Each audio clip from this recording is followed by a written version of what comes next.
Hello guys, good morning.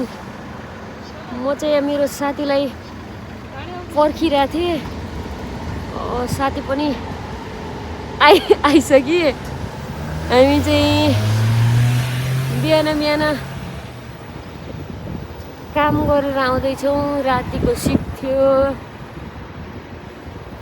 Guys. तर यसरी एक हातले साइकल चलाएर एक हातले मोबाइल चलाउन चाहिँ मिल्दैन ल। तर हामी चाहिँ यो गल्ली गल्लीबाट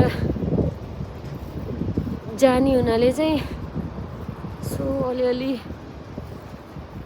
पुलिसहरू नदेखे बेला चाहिँ चलाउँछौँ ल। यताउता जुनु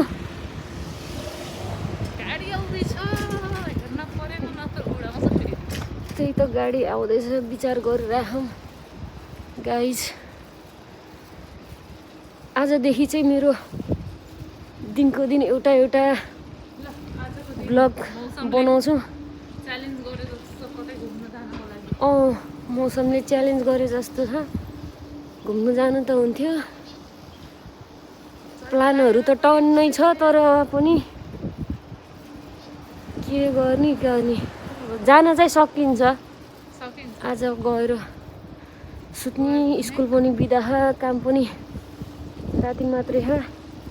त्यही पनि फेरि काम राति आउने हो कि आउने होइन टुङ्गो छैन मेरो चाहिँ। अब जुनुको चाहिँ छ, तर यो घाम लाग्यो पनि गाइस अहिले लास्टै चिसो चिसो हावा आइरह। अब ल अहिलेलाई चाहिँ 2 मिनटको भिडियो यति। ल केही भन्नु छ जुनु? ल गाइस, बाई बाई।